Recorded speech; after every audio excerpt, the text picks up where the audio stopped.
friends, and unfortunate acquaintances. Hi, my name's Will. I'm a coach here with the Inland Northwest Longsword Academy, and we're going to be putting on a little demo for you today. Woo! Now, I'm not going to be able to do this demo entirely by myself, and also with all of my students. I'm going to need a little bit of your help. I have one cue for you.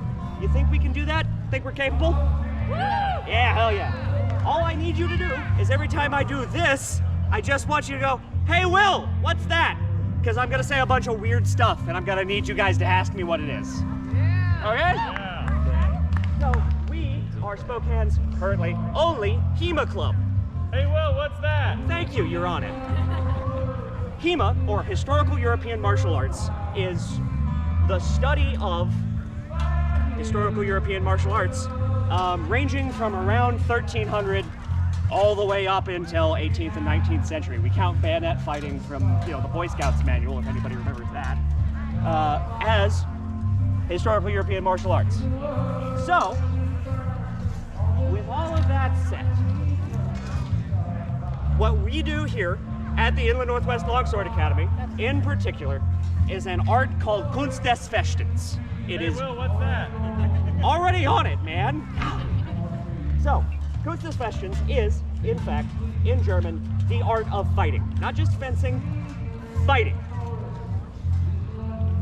So, we cover everything from roundel daggers, to arming swords, to great swords, spears, long swords, rapier and dagger, rapier, wrestling in particular.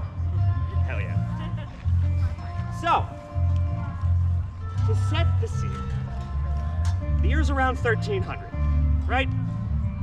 A man named Johannes Lichtenauer writes something called the Zettel, which is a poem in Middle High German that is absolutely cryptic to read and provides no information unless you already know what he's talking about. Which kind of sucks, but thankfully, later on, we have a bunch of people who follow his tradition write what we call glosses. Now, these glosses are explanations of this weird cryptic poem that's actually a whole sword fighting system set in verse, which is kind of neat and also super nerdy and just a little bit weird, which is my thing because, look at me. To begin with, our first weapon system we're going to talk about is the sword and buckler. Somebody can grab me a sword and buckler. Thank you, my friend. And if I can grab it. This is a sword and a buckler, turns out. This is what we would call, typically, an arming sword. Arming sword's kind of just a general term. It is any single-handed, double-edged, cruciform type sword, anywhere from 25 to about 38 inches long. In conjunction with this, it has absolutely no hand protection, and it turns out hands are very important for sword fighting. Who'd have guessed? So we have a buckler to work in conjunction with our sword. These aren't separate things. It's not sword or buckler. It is sword and buckler, thankfully. So, when Jared and I are working together, and we come into what we call the bind, I can't hit Jared's hand just off the rip, because he's got a big frickin' buckler in the way. Now, there are all sorts of weird, icky, nasty things that I get to do to Jared because he's in kit and I'm not, so I'm not getting hit today, which is kind of neat. But when we come to a bind, I can just drive the thrust directly over the buckler. I can part his sword from his buckler, maintain control of it, cut it to the head. I can, if Jared were to cut at me, I can wrap up his hand and then cut him, or do whatever really I want to with him. I can also hit him with this part of the sword, which is my favorite part. Boop. Small boops. And with all that said, it's sword and buckler. I can also hit him with this part.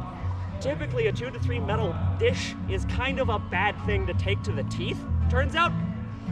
So, when we're in here in the mix and I punch Jared in the face with it, either he's gonna give up or, optionally, I keep going.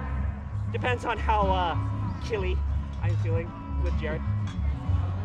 What I will say, though, is it looks way cooler when it's not a demonstration, and rather it's actually two people going at it. So, if I could have Rob come on on up.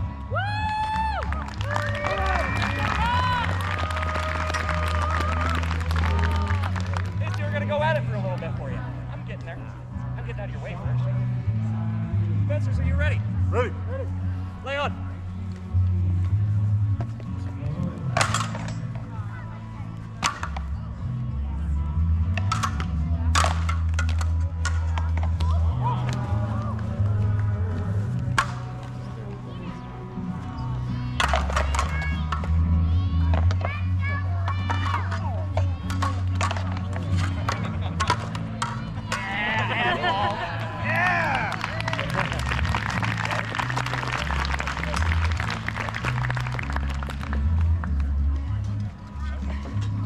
So if you haven't been picking up what I've been putting down with Hema, we are in fact a full, legitimate, modern sport.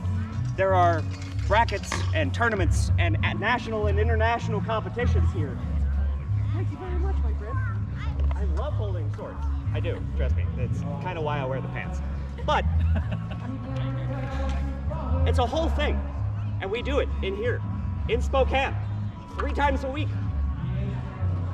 Show up. So, we've talked about the sword and buckler to start off with, mostly because it's roughly 1320. The codex we have, kind of the first one we have that was published, is around 1320. It's called MSI 33. Thank you. MSI 33, I-33, or the Walpurgis Fecht Book. Among other things, is the first depiction we have in medieval illuminated manuscript writing of a woman with a sword fighting all the time. She's everywhere. It's awesome. Which is why it's called the Walpurgis Fecht Book, because Lady Walpurgis was the person being depicted fighting with the sword and buckler the whole time. We jump a little bit later, maybe 50-ish years, and we find ourselves with what we call a knife. It's a weird looking knife. This is technically a Messer. It's a German one-handed, small, short-edged sword. But we've also started to develop complex hand protection. This is kind of the first evidence we have of complex hand protection other than our normal crossguard being developed. Why is this important? Well, this little bit right here turns into a whole bunch of things later down the line, coming years. But this noggle, or nail, allows me to do a whole bunch of really mean stuff that I wouldn't be otherwise able to do to Tommy. If Tommy and I are here and we're fencing, by the way, one of the manuals we have for this in particular depicts 2 people fighting in its first page, and it says, "Here they fight with knives, God help them both." It's basically medieval machete fighting. It's not gonna end pretty for anybody. But this nail allows me to turn my sword in new and interesting ways and keep my hand safe the whole time, so I can then do all sorts of fun stuff to Tommy. The majority of Messer fighting, though, because it is just knife fighting, it's mostly wrestling with a big knife, which is my favorite part. As Tommy and I are sitting here working, trying to cut each other, lots of binding, winding, trying to keep control of his sword, because it turns out getting stabbed sucks. As we are working, I might just reach out and go, "Hey, that's mine now." And now, I get to work all sorts of nasty stuff onto Tommy. Maybe you're going, "Hey Will, why are you grabbing a sword? Isn't that sharp?" You are correct. Swords are sharp, and it's not a great idea to grab them, but you can do it, because when you cut a steak, you don't just jam the knife down on it, and if you do, I have news for you, I'm sorry. Swords require slicing actions to actually do any damage, especially if our opponent is wearing a thick quilted gambus. If I just kind of punch Tommy with the sword, it's not going to go through that gambeson at all. But if I can grab Tommy's sword in a way where I am mostly on the flat of his blade, gripping it with a pinchy grip, shoving my thumb into it, kind of bending the sword a little bit, it doesn't get to move in my hand. Try and take the sword away, Tommy. no, that's fine. Stop. So, we start getting in what we call Ringen am Schwert, or wrestling at the sword. Woo. Again, yes. There will be more about Ringen am Schwert in a little bit. But if I can grab Gavin, these two are gonna beat on each other for y'all real quick.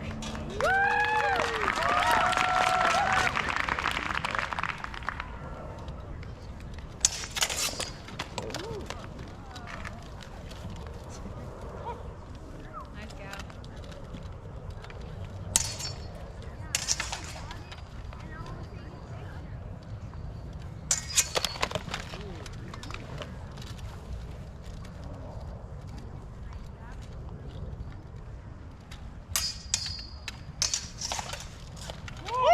Yeah, Tommy!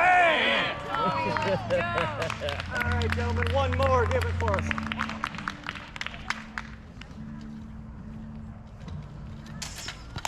Nice. Yeah.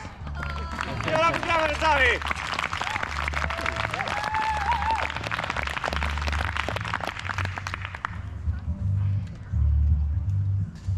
Moving on to what is the big, flashy, and sexy part of tonight.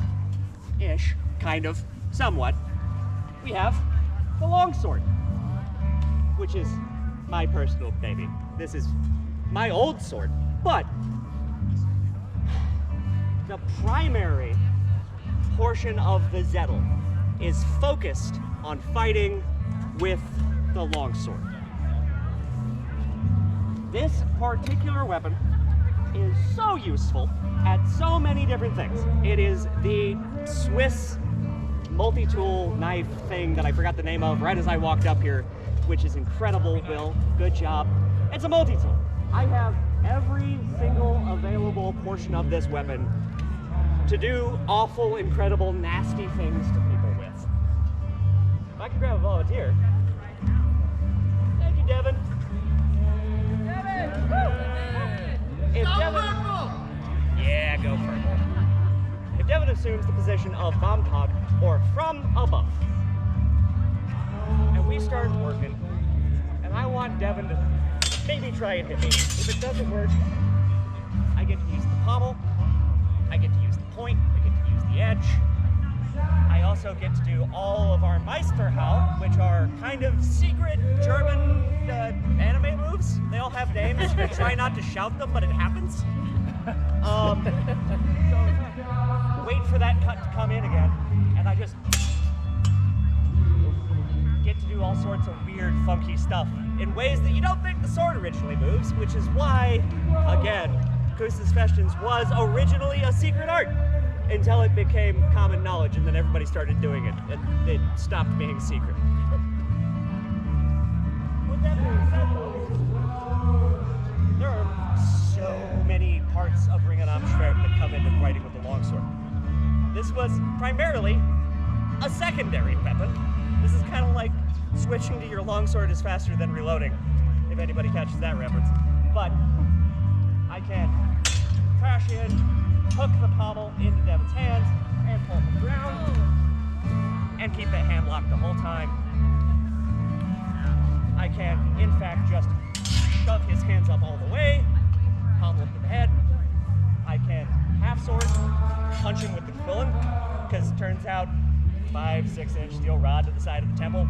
6, not good for you. Not copacetic to life.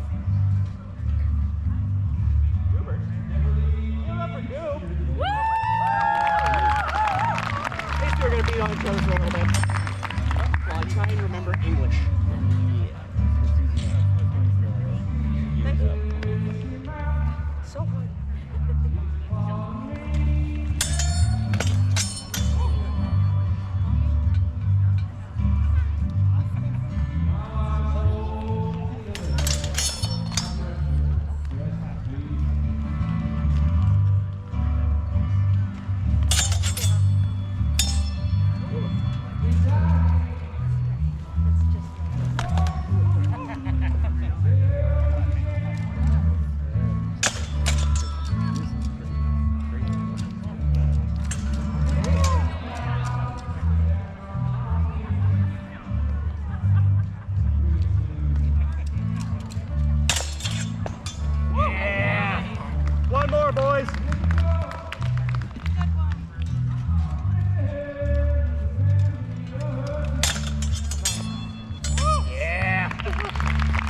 work, fellas. Now, what we've been talking about up to this point is what we would classify as blossfechten, or shirt fighting, right? We're not wearing armor, but we will be here momentarily, because what other than the knight in shining, slightly rusty, my bad, armor. My co-instructor Adam here has been kind enough to put on our head coach's harness, so I can talk about how to kill a man in armor, since we're at a museum with armor displays. Now, the fun part about armor is, unlike some TV shows, movies, video games, when there's a fella in armor, this shit does not work. That is solid steel. I'm not going to cut through it with a 3.5 to 4 pound sword. Not going to happen. But what I can do is, if Adam and I are squaring off, and I go to this half sword thing I talked about earlier, and I begin to work into the gaps of Adam's armor, or into the visor, undo the hands, right? I can also do this Mordschlag thing I was talking about a second ago, where I reverse grip the sword the proper way, and I use it like a giant mace, which I'm not going to do, because it is very, very effective, and I like Adam being around to also teach class, so I can take a break sometimes. And there's YouTube videos of people in harness getting Mordschlagged. If you want to look at it, you can. The main one, the guy takes the Mordschlag, has to take all of his armor off and throw up. It's not good for you. This is, from the hilltop, a safe, bendy, flexy, light, mass moved around to weigh the same training tool. It is meant to flex and be nice in the thrust. However, from the crossguard down, or in this case, the crossguard up, it is a real sword. And it is not good to you at all. Now, what are the other ways we can talk about taking on a man in armor? How can we deal with a man in armor? Well, I mentioned that the longsword was a sidearm. It was a backup option. Primarily, we would be using, in harness, a polearm of some variety. In this case, a poleaxe. Poleaxes are neat. This is my actual favorite weapon. Longsword is a close second. The poleaxe, as it is, this might look like a hammer to some of you, and that is correct. There is a hammerhead on this poleaxe, but P-O-L-L-A-X is kind of the catch-all term for any roughly 6 to 6.5 foot polearm with any assortment of head on it, intended to mangle that. Now, it has a beak on one end, or a pick, where I can jam this into thinner plates on the arms or to the joints, and it also has a hammerhead that I can use to concentrate all the force so it doesn't skip off rounded helmets. Again, I like Adam. I'm not going to hit him in the head, but I am going to hit Adam with this. Oh, God. So we're going to count it down,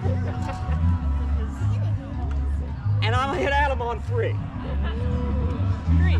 So, 1, 2, 3. How'd that feel, Adam? Don't you live, Preston? Come on. Harder, Daddy, it is. 1,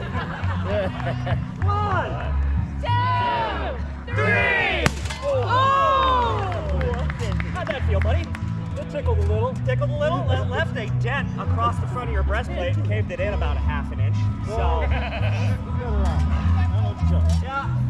I knew it. With that being said, thank you, Adam. Now,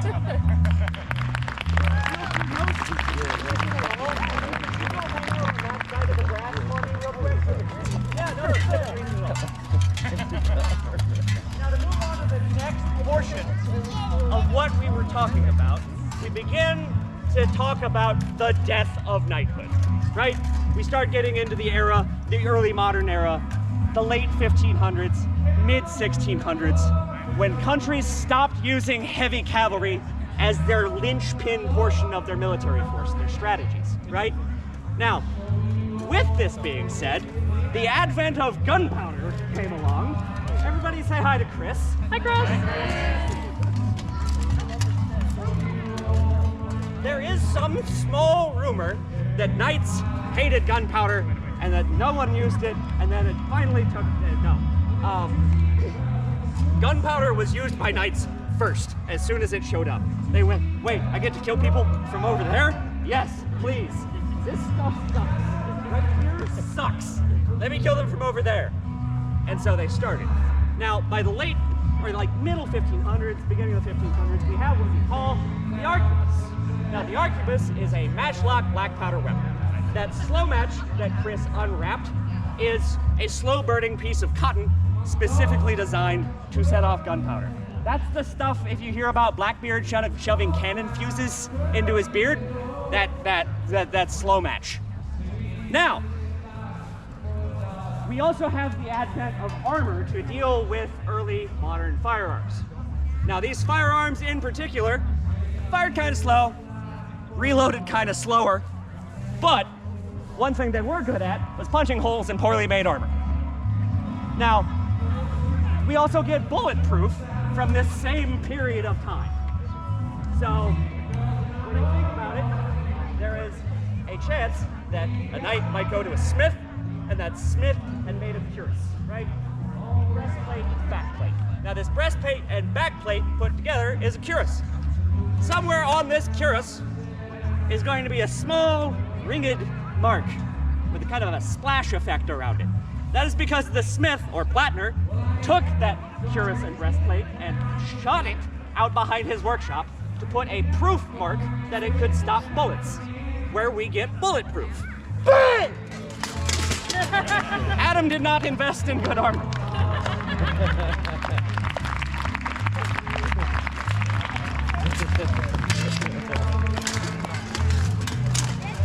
Now, I mentioned in particular that this section of warfare was called pike and shot.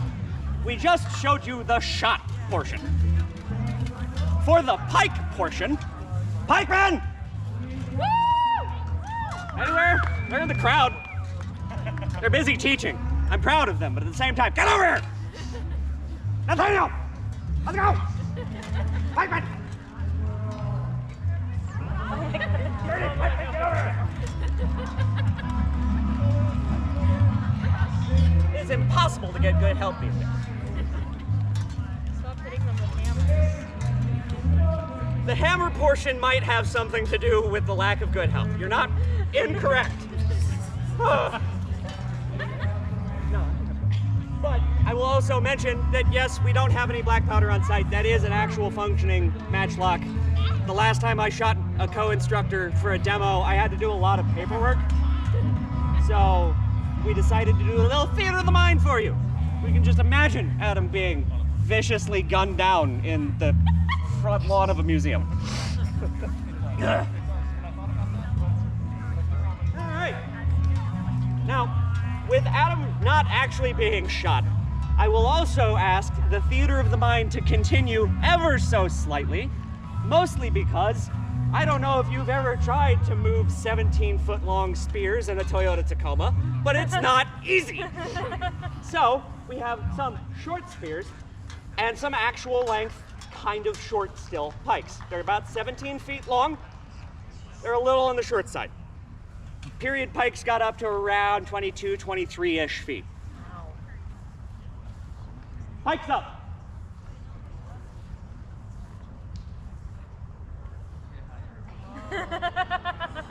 Again, they're kind of short. Sorry about that.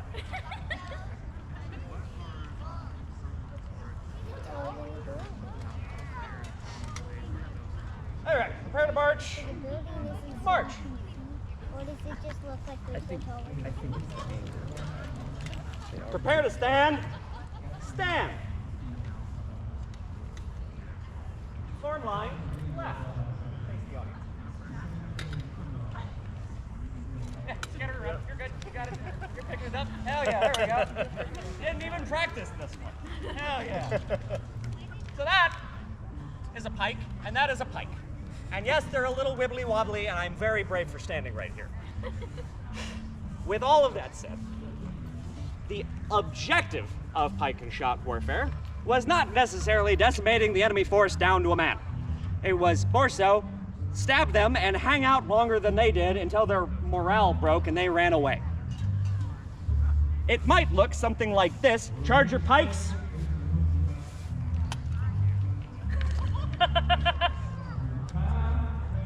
That's for horse, Rishi. You got it. Yeah. There you go. Might look something like that.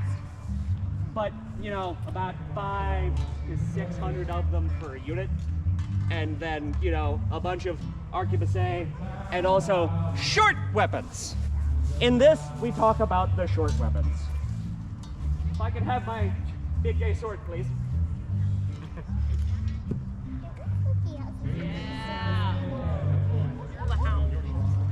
Hey, you. This is a sword. Congratulations, I've taught you everything I know. Now, this is what we call a Schlagschwert in the German tradition. If you were talking about the Iberian or Spanish traditions, it might be a montante. It also might be spolero, a bunch of other stuff. What is a spolero, Will? Macadici Shemo, it's Spadone!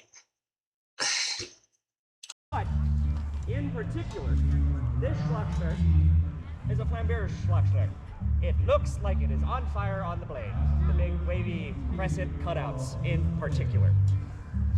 Contrary to popular belief, these were not intended for hewing the heads off pikes. It's really hard to do. They're like 2-inch diameter ash shafts. Not my thing. My main objective, as a guy getting double pay with a big freaking sword and a nice hat. Yeah. I also get self-validation out of this demo. Give me a minute. Is to control the pikes. For my halberdier to come by and actually chop the heads off the pikes. This is a bit awkward for you two, and probably sucks a lot. And that's okay. Because don't worry, the guys crawling underneath your pikes with daggers are here for your hamstrings, and it won't suck for very much longer. Order your pikes. Now, the pike and shot formation in particular was the death of heavy cavalry, eventually. Charge your pikes for horse.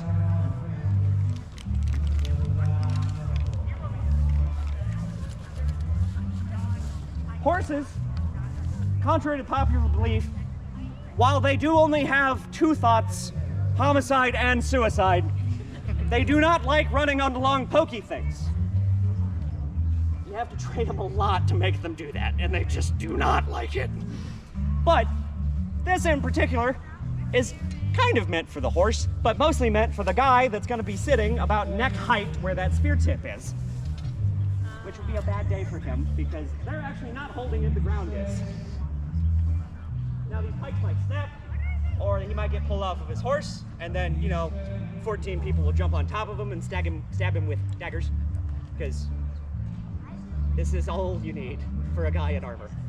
Or some poor bastard who did not know that he was going to get stabbed during this demo. But, with that said, recover your pikes. As I was saying, the objective of breaking an enemy pike formation was to make them run away. You weren't going to kill them down to the man, because you might hire them later. Maybe, probably. The off-season for mercenary work's kind of weird, especially in West Europe around 1500. But we're going to get this pike formation to break real quick. I'm going to need your help. All of you are my pike formation. And what I need you from you is to take these pikemen, and we're going to do a battle cry. Yeah! Yeah, hey, Will, what's that? A battle cry. Haven't you cried before, man? I'm just in touch with my emotions. All the time. Same, dude. But we're going to shout a big angry German word, because nothing sounds better angry than German. We're going to scream, Voran! V-O-R-A-N. on, which means forward or advance, which is a pretty typical battle cry of the period. So when I count it down, we're gonna have y'all yell Varan, and hopefully these pikemen will break and run away, and we'll all get paid. 3, 2, 1, Varan! And they're gone. Come on, get. Good job. Yeah. Give yourselves a hand. Now, in particular, with the Schlachschwert, its battlefield applications are really only half of its job. The other half of its job was intimidation, essentially. This is the beginnings of psychological warfare, right?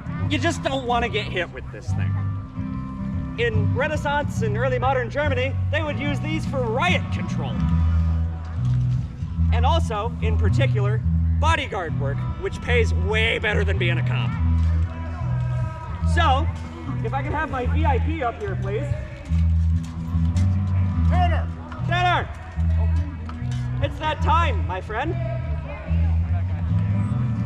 My VIP, I'm a bad bodyguard, I didn't know where he was. That's okay. Tanner is a very wealthy patron of mine. He's paying me a lot of money. In particular, probably around 8 times what a farmer would make a month, to make sure that he doesn't get robbed and murdered and killed. However, people know that Tanner is a wealthy man, which, say what you will, people have opinions on. And if Tanner and I are out at the market, hanging out, having a good time, him throwing his money around wherever he wishes, and I go, hey, were all those armed people staring at you over there a second ago? No. You should get behind me. Really? All right.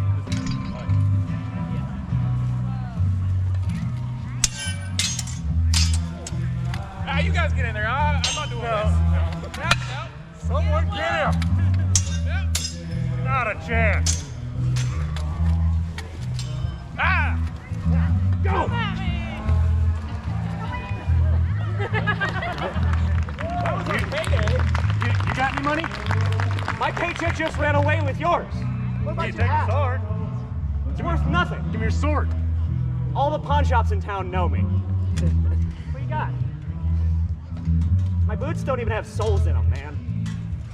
Huh. What a waste. Yeah. Hey.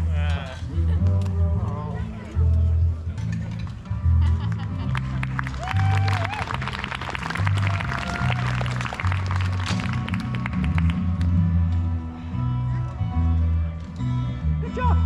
You didn't die. Proud of you. All right, somebody take this thing from me. Okay.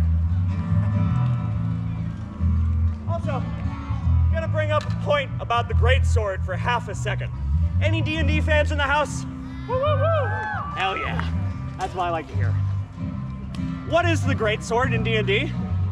Pretty good sword. It's a pretty good sword. Is it strength-based? Right? Yeah. It's a strength-based weapon. Incorrect. Absolutely wrong. The greatsword is a dex weapon with a strength requirement. Who's on deck?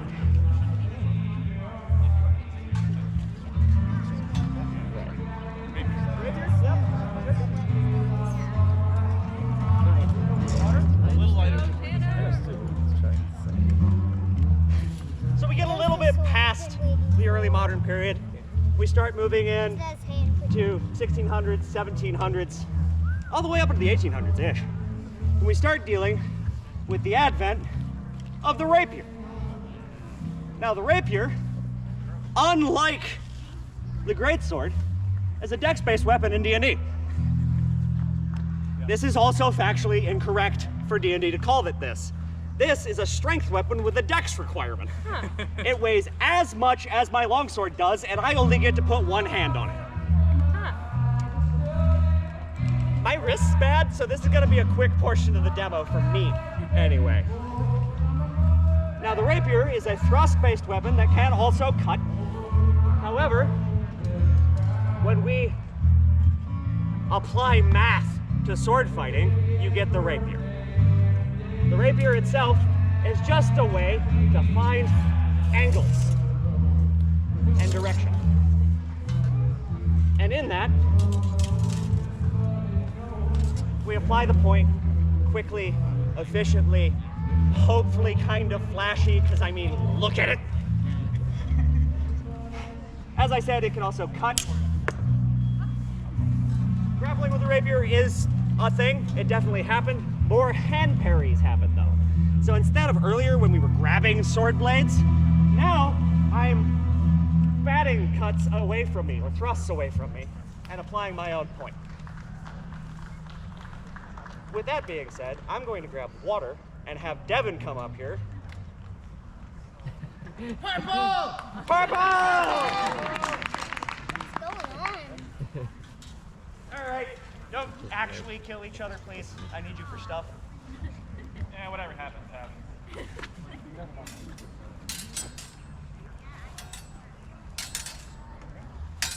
Yeah, he's gonna be I like the guy with just in like that has the gold one. I think that he has the best protection thing.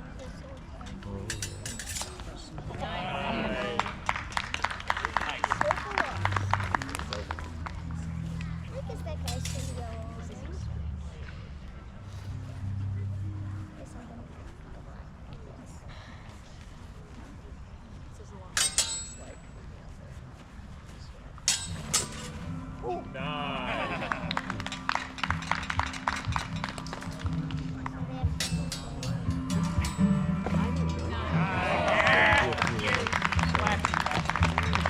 Give me one more good pass, gentlemen.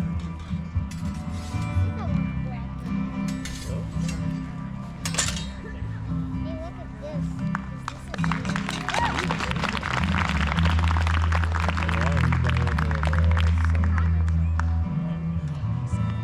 All right. My buddy Nick has been kind enough to bring his sabers for us to talk about. Now this is on the completely other end of the spectrum from the rapier. This is a cut-focused weapon, primarily used in one hand. It still has some complex hand protection, but is mostly intended for use on horseback. Charging past each other, throwing one good cut and sending it again in like 3 minutes when you convince the horse to turn around. However, on foot, we begin applying parries, ripostes, parries, ripostes, so on and so forth. It's also stupidly easy to train your infantrymen on, rather than the rapier, which takes years and years and years and years of study to be remotely okay at it saving your own life. You can pump people out just fine. Do it, parry.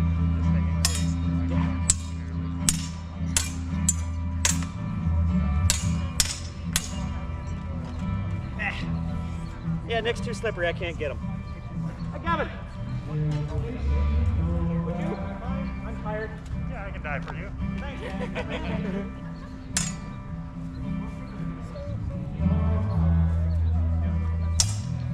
Yep.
Now slowly, as the sword starts falling out of vogue on the battlefield, we find ourselves kind of at the end of its use in actual physical violence.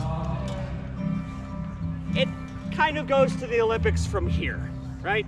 This is what we call a small sword, because it's perfectly average sized. However, it is also a thrust-focused weapon. In particular, so thrust-focused that typically it didn't have edges. I can't cut with this most of the time. Some small swords are an exception, I will give you. There is always, but this one, we're not talking about that one. This one in particular is a thrust-based weapon where we will try and find each other.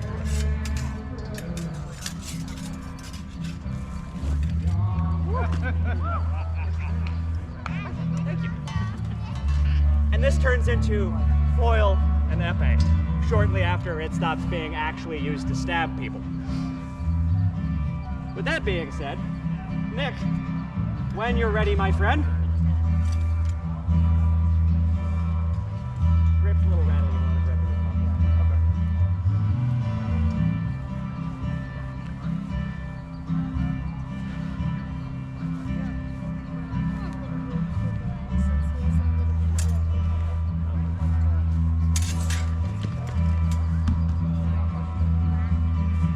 Who knew a piece of jewelry could look so good? I love it when they help each other.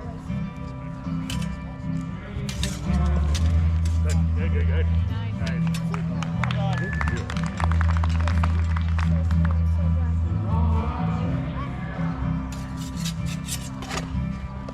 Yeah. Is that just a beat? No cut.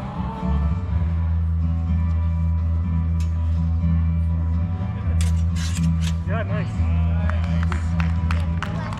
One more, gentlemen. Do it.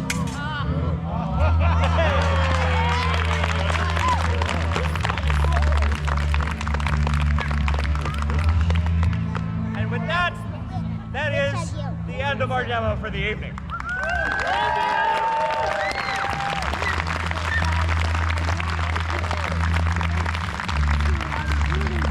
Thank you all so very much for sitting and listening to me ramble for like half an hour. I'm impressed. Most of these guys can only do it for about 15 before they leave. With that being said, we're going to be here for the rest of the night, answering questions, showing stuff off. I've got books, I've got stuff, I've got a Discord link for the local Spokane Inland Northwest Longsword Academy Discord where we announce all of our practices. Come out, play with us, hang out, come out to the table, grab a sword with somebody's permission and overview, please. I know there's a beer tent over there watching all of you. With that being said, everybody give them a bow.